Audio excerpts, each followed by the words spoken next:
Hello बच्चों, आपका अपने ट्यूटर टॉक चैनल में स्वागत है। आज हम क्लास 10 सब्जेक्ट साइंस का जो फर्स्ट चैप्टर है उसकी बैक एक्सरसाइज का क्वेश्चन नंबर 8 सोल्व कर रहे हैं। इसमें क्वेश्चन में क्या पूछा गया है, उन्होंने कहा है कि right the balance of chemical equation. ये जो इक्वेशन गिवन है हमें उसे हमने सिंबल में लिखकर बैलेंस करना है and identify the type of reaction in each case. फिर बताना है कि कौन सी टाइप है इसकी, क्या ये डिस्प्लेसमेंट रिएक्शन है, कॉम्बिनेशन है, डीकम्पोजिशन है, ऐसे उसकी टाइप्स बतानी है। जो फर्स्ट रिएक्शन है potassium bromide plus barium iodine, ये दो रिएक्टेंट है और प्रोडक्ट कौन से बने हैं, पोटेशियम आयोडाइड और बेरियम ब्रोमाइड। तो सबसे पहले इनके फॉर्मूलाज लिखते हैं। जैसे पोटाशियम ब्रोमाइड, पोटाशियम मतलब का सिंबल के होता है, ब्रोमाइड का बी आर। अब इसका फॉर्मूला कैसे बनाएंगे, इनकी वैलेंसी के साथ पोटाशियम और ब्रोमीन दोनों की वैलेंसी 1 होती है, तो सिंबल हम एज इट इज़ उतारते हैं जैसे क्लास 9th में आपको फॉर्मूले बनाने बताए थे। तो वैलेंसी क्रॉस हो जाएगी 1 1, उसे लिखने की ज़रूरत नहीं। तो ये हमारे पास फॉर्मूला बन गया के बी आर, पोटाशियम ब्रोमाइड। और उसके बाद प्लस इसमें है बेरियम आयोडाइड। तो बच्चों बेरियम को लिखते हैं बी ए से और आयोडीन को आई से। जो बेरियम है उसकी वैलेंसी होती है 2, आयोडीन की होती है 1। तो वैलेंसी क्रॉस होगी, सिंबल हम एज इट इज उतारते हैं। वैसे कोशिश करें आप फॉर्मूले डायरेक्ट ही याद रखें इसके, तो वो आपके लिए ज़्यादा ईजी रहेगा अगर आपने 9th में वैलेंसी टॉपिक क्लियर नहीं किया हुआ। नहीं तो आप हमारे ट्यूटर टॉक चैनल पर how to write chemical formula की वीडियो बनी हुई है, वो देख सकते हैं। तो इस तरह से इसकी जो 1 वैलेंसी है बी ए के पास आई, इसकी वैलेंसी 2 होती है इसके पास आई, तो ये फार्मूला बन गया बी ए आई 2। तो यहाँ पे लिख लेते हैं इसका बी ए आई 2। तो ये दोनों प्लस हो गए यानी कि रिएक्टेंट हो गए। तो अब टर्न है प्रोडक्ट की, उसमें क्या है पोटाशियम आयोडाइड। अब आपको पता है पोटाशियम की वैलेंसी क्या है, हमने 1 लिखी थी, आयोडीन की 1 लिखी थी। अगर इसका फॉर्मूला बनाएं भी तो क्या बनेगा, पोटाशियम आयोडीन दोनों की वैलेंसी अगर 1 है तो क्रॉस करेंगे और 1 1 नहीं है, 1 को लिखने की ज़रूरत नहीं होती। तो यहाँ पर हमारे पास आ गया के आई। नेक्स्ट पोटाशियम आयोडीन के बाद जो प्रोडक्ट बना है वो बना है बेरियम ब्रोमाइड। बेरियम यानी कि बी ए, इसकी वैलेंसी 2 लिखी थी। ब्रोमाइड यानी कि बी आर, इसकी हमने वैलेंसी 1 लिखी थी।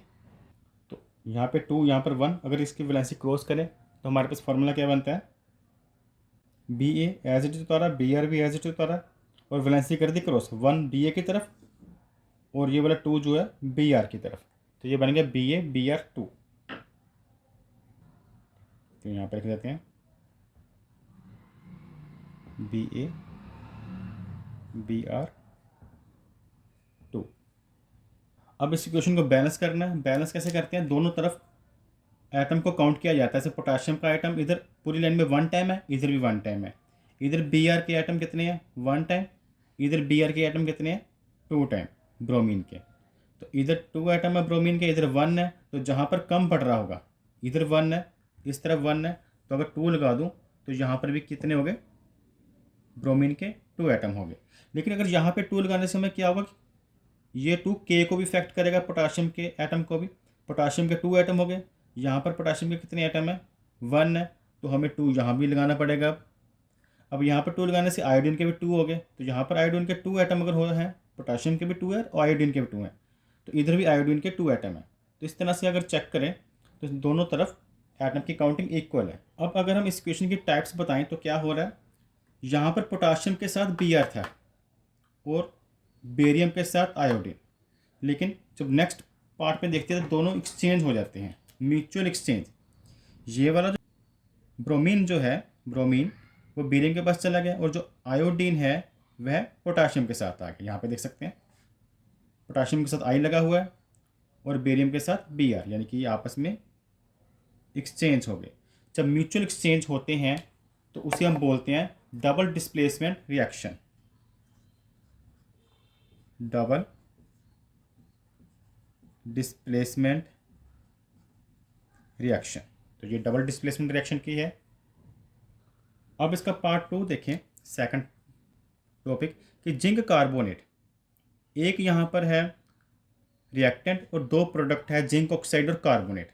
जो जिंक और कार्बोनेट जो है, जिंक की वैलेंसी 2 होती है, कार्बोनेट की भी 2 होती है, तो वैलेंसी आपस में कैंसिल हो जाएगी और जो फार्मूला बनेगा जिंक कार्बोनेट का यही बनेगा ZnCO3। इस तरह से जिंक ऑक्साइड की बात करें, क्योंकि जिंक ऑक्साइड बना उसके बाद, तो इसकी दोनों की वैलेंसी 2 है, तो ये भी आपस में कैंसिल होकर ZnO इसका केमिकल फार्मूला बनेगा। तो यहाँ पे लिखते हैं कि जो जिंक कार्बोनेट है एक रिएक्टेंट है, तो प्रोडक्ट कौन कौन से बने? एक तो बना है जिंक ऑक्साइड,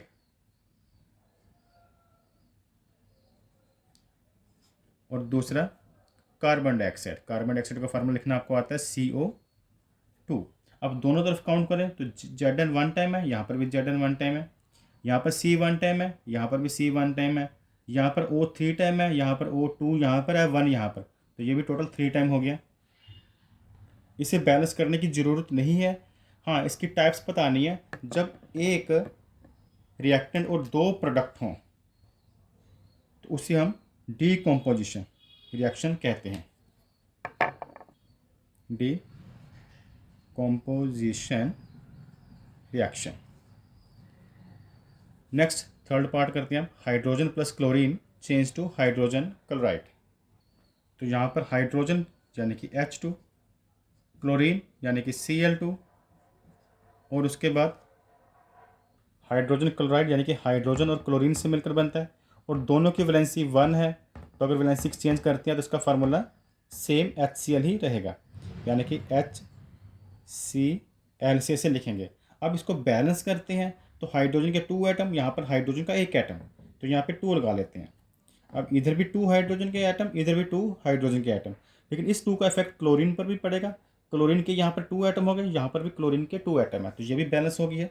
अब इसकी टाइप बतानी है। जब 2 रिएक्टेंट हो और आपस में मिलकर एक प्रोडक्ट बने तो उसे हम कॉम्बिनेशन रिएक्शन कहते हैं, यानी कि 2 या 2 से रिएक्टेंट हो और एक प्रोडक्ट बने तो उसे हम कहते हैं कॉम्बिनेशन रिएक्शन। तो ये कॉम्बिनेशन रिएक्शन की टाइप है। नेक्स्ट रिएक्शन में क्या है कि magnesium plus hydrochloric acid. Magnesium आपको पता कैसे लिखते हैं, Mg उसका सिंबल है, और हाइड्रोक्लोरिक एसिड का फॉर्मूला भी बताया था, हाइड्रोजन की वैलेंसी 1, क्लोरीन की 1, क्रॉस करो तो 1 1 ही आएगा, 1 1 लिखने की ज़रूरत नहीं। तो यहाँ पर आ गया हाइड्रोजन, हाइड्रोक्लोरिक एसिड को लिखेंगे HCl, और उसके बाद प्रोडक्ट क्या है, मैग्नीशियम क्लोराइड है। मैग्नीशियम की वैलेंसी 2 होती है, क्लोरीन की 1 होती है, ऐसे क्रॉस करेंगे तो सिंबल एज इट इज उतारते हैं MgCl, और ये वाला 2 Cl के पास चला जाएगा, ये वाला 1 Mg के पास, 1 लगाने की ज़रूरत नहीं होती। तो यहाँ पे लिखेंगे MgCl2 प्लस उसके बाद है हाइड्रोजन यानी कि H2 गैस। अब इसको बैलेंस करते हैं, यहाँ पर Mg 1 टाइम, यहाँ पर भी Mg 1 टाइम, यहाँ पर H 1 टाइम, यहाँ पर H 2 टाइम, यहाँ पर ज़्यादा है, यहाँ पर कम है, जिधर कम है वहाँ पर कोई ना कोई नंबर लगाएंगे कि उतने के इक्वल हो जाए। 1 को किससे मल्टीप्लाई करें, 2 होगा 2 से, लेकिन यहाँ पर जब हम 2 लगाते हैं तो हाइड्रोजन तो 2 हो गए, क्लोरीन भी 2 हो गए, तो यहाँ पर क्लोरीन कितने हैं 2, इधर भी क्लोरीन के कितने एटम है 2, तो इस तरह से ये इक्वेशन भी बैलेंस हो चुकी है। अब इसकी टाइप बतानी है, तो यहाँ पर देखें कि जो क्लोरीन था वह हाइड्रोजन के साथ था, लेकिन अगले स्टेप में जो क्लोरीन है वह मैग्नीशियम के पास चला गया। कहने का मतलब यहाँ पर क्लोरीन ने डिस्प्लेसमेंट हो रही है, लेकिन सिंगल टाइम हो रही है, तो इसको कहेंगे displacement reaction. Displacement reaction has a type. Thanks for watching.